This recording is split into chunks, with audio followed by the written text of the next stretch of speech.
Assalamualaikum warahmatullahi wabarakatuh. Syukur atas kehadirat Allah Subhanahu wa Ta'ala yang telah memberikan kita nikmat kesehatan sehingga kita bisa berkumpul dalam Zoom Meet kali ini. Yang terhormat dosen pengampu Ibu Sri Utami, SPD, MPD. Kali ini kami akan mempresentasikan hasil kerja kelompok kami terkait syarat untuk mencapai kepuasan maksimum. Baik, langsung saja untuk pemateri pertama akan dibawakan oleh Saudari Yausa. Baik, terima kasih atas kesempatan yang diberikan kepada saya. Di sini saya akan membacakan pengertian syarat untuk mencapai kepuasan maksimum. Syarat untuk mencapai kepuasan maksimum adalah ketika kepuasan setiap rupiah yang dikeluarkan adalah sama. Syarat ini dapat dicapai dengan cara membelanjakan pendapatan mencapai kepuasan yang sama.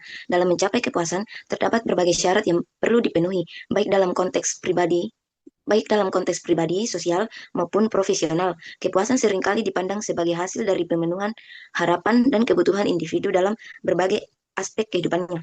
Baik, saya kembalikan ke moderator.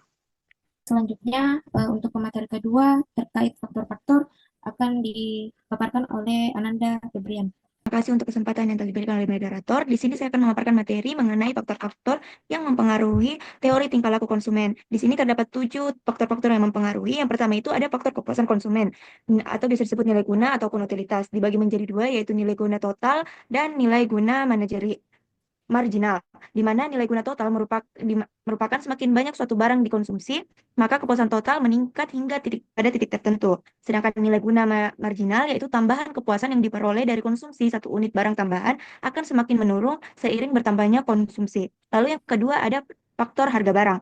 Faktor harga barang ini merupakan pengaruh harga terhadap permintaan. Jika harga suatu barang naik, maka konsumen akan cenderung mengurangi konsumsi barang tersebut dan mencari alternatif produk lain. Begitupun pada kondisi sebaliknya, jika harga menurun, maka permintaan mungkin akan meningkat. Lalu pada efek substitusi, ketika harga suatu barang naik, konsumen akan cenderung menggantikannya dengan barang yang lebih murah, tetapi memiliki manfaat yang serupa.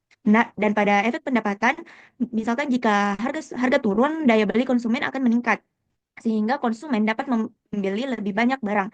Nah, pada faktor ketiga yaitu faktor pendapatan konsumen. Faktor pendapatan konsumen ini dapat dilihat dari keterbatasan anggarannya. Nah, pendapatan konsumen akan menentukan seberapa banyak barang yang dapat dibeli. Lalu yang kedua itu dapat dilihat pada sisi perubahan pendapatan. Jika pendapatan naik, konsumen bisa membeli lebih banyak barang dan meningkatkan kepuasan. Lalu yang keempat ada dari faktor preferensi konsumen. Pada faktor preferensi konsumen ini, setiap konsumen mungkin memiliki selera atau preferensi yang berbeda terhadap barang ataupun jasa. Kurva kepuasan sama menggambarkan kombinasi yang memberikan kepuasan yang sama bagi tiap konsumen. Lalu yang kelima ada faktor kombinasi konsumsi optimal. Faktor kombinasi konsumsi optimal ini dapat dilihat dari sisi garis anggaran, di mana garis anggaran ini umumnya menunjukkan kombinasi barang yang dapat dibeli dengan pendapatan tertentu. Dan pada tertentu, konsumen dapat mencapai kepuasan maksimum saat mengkombinasi konsumsi berada pada titik singgung antar kurva kepuasan sama dan garis anggaran. Lalu yang keenam ada faktor perubahan harga dan pendapatan. Pada faktor ini, garis pendapatan konsumsi menunjukkan bagaimana konsumsi berubah ketika pendapatan berubah dan harga barang tetap. Dan faktor pembentukan kurva permintaan, di mana kurva permintaan menunjukkan hubungan antara harga barang dan jumlah barang yang diminta oleh konsumen. Harga barang yang tersedia di pasaran. Sekiranya itu yang dapat saya sampaikan, saya kembalikan ke moderator. Pemaparan materi terkait tantangan akan dipaparkan oleh Nurika Amalia. Terima kasih atas kesempatan yang telah diberikan. Jadi selanjutnya ada tantangan dalam mencapai kepuasan maksimum. Yang pertama ada ekspektasi yang tinggi. Seringkali harapan yang tidak realistis dapat menyebabkan kekecewaan. Ketika kita berharap terlalu banyak, kita mungkin tidak dapat menghargai pencapaian yang lebih kecil. Selanjutnya yang kedua ada perbandingan sosial. Membandingkan diri dengan orang lain, terutama di era media sosial, dapat mengurangi rasa puas. Kita cenderung melihat hanya sisi baik kehidupan orang lain yang bisa membuat kita merasa kurang. Yang ketiga ada keterbatasan sumber daya. Sumber daya seperti waktu, uang, dan energi bisa menjadi penghalang dalam mencapai kepuasan. Keterbatasan ini seringkali membatasi kemampuan kita untuk mengejar kebahagiaan. Selanjutnya yang keempat ada ketidakpastian dan perubahan. Hidup penuh dengan ketidakpastian. Hal yang tidak diinginkan dapat mengganggu perasaan puas dan stabilitas emosional. Yang kelima ada kesehatan mental. Masalah kesehatan mental seperti kecemasan dan depresi bisa menghalangi seseorang dari merasakan kepuasan. Ini seringkali memerlukan perhatian dan pengobatan khusus. Selanjutnya yang keenam ada kurangnya tujuan atau makna. Tanpa tujuan yang jelas, sulit untuk merasa puas. Menentukan apa yang benar-benar penting bagi kita adalah langkah kunci untuk mencapai kepuasan. Dan yang terakhir ada stres dan tekanan. Tuntutan sehari-hari baik dari pekerjaan maupun kehidupan pribadi dapat menyebabkan stres yang mengurangi perasaan puas. Mungkin itu saja yang dapat saya berikan. Saya kembalikan ke moderator. Selanjutnya untuk materi syarat untuk mencapai kepuasan maksimum akan dipaparkan oleh Wahyuni. Kepada saudara saya persilakan. Baik, terima kasih kesempatan yang telah diberikan. Di sini saya akan menjelaskan tentang syarat untuk mencapai kepuasan maksimum. Kepuasan maksimum bagi konsumen terjadi ketika mereka memaksimalkan utilitas atau kepuasan dari kombinasi barang yang mereka konsumsi dengan tetap memperhatikan anggaran yang tersedia. Terdapat dua syarat utama untuk mencapai kepuasan maksimum. Yang pertama itu ada kurva kepuasan. Kurva kepuasan sama menunjukkan preferensi konsumen, dan yang kedua itu ada garis anggaran menunjukkan batasan pendapatan dan harga barang. Sekian dari saya kembali ke moderator. Selanjutnya pemaparan materi terkait analisis kurva akan dibawakan oleh Nabila Sufyan. Kepada saudari dipersilakan. Baik, terima kasih atas kesempatan yang diberikan.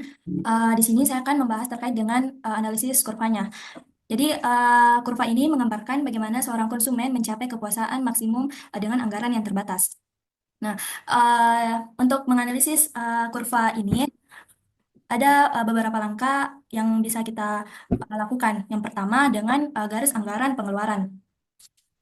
Menunjukkan semua kombinasi barang, makanan, dan pakaian yang dapat dibeli konsumen dengan anggaran yang dimilikinya.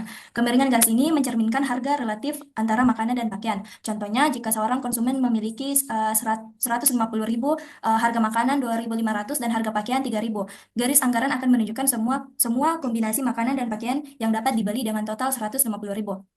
Langkah yang kedua yaitu kurva kepuasan sama, yaitu di sini kurva kepuasan samanya yaitu U1, U2, U3, dan U4 menunjukkan kombinasi barang yang memberikan tingkat kepuasan yang sama bagi konsumen. Semakin jauh kurva dari titik asal yaitu 0,0, semakin tinggi tingkat kepuasan. Kurva-kurva ini berbentuk sambung ke titik asal mencerminkan tingkat substitusi marginal yang menurun. Kurva U1 menunjukkan tingkat kepuasan yang paling rendah, sedangkan U4 menunjukkan tingkat kepuasan yang paling tinggi. Konsumen akan selalu berusaha mencapai kurva kepuasan yang lebih tinggi, tetapi dibatasi oleh anggaran mereka. Konsumen mungkin sama puasnya dengan misalnya 10 makanan atau 5 pakaian, atau bisa juga 7 makanan, 8 pakaian, yang berarti kedua kombinasi ini berada di kurva kepuasan yang sama, kepuasan sama ya, berada di kurva kepuasan yang sama. Untuk langkah yang ketiga yaitu titik pemaksimuman kepuasan, atau di sini titik E. Nah, jadi pada titik E, konsumen mencapai tingkat kepuasan tertinggi yang mungkin dengan anggaran yang ada. Di titik ini, kemiringan garis anggaran pengeluaran sama dengan kemiringan kurva kepuasan sama, atau tingkat substitusi marginal sama dengan harga relatif. Jika garis anggaran bersinggungan dengan kurva kepuasan sama, U3, dan titik persinggungan menunjukkan 30 makanan, 25 pakaian, maka ini adalah kombinasi optimal. Itu saja materi dari saya kembalikan kepada moderator. Baik, terima kasih atas pemaparan yang telah diberikan. Itulah tadi hasil pemaparan dari kelompok kami. Mohon maaf apabila ada kesalahan. Sekian, wassalamualaikum warahmatullahi wabarakatuh.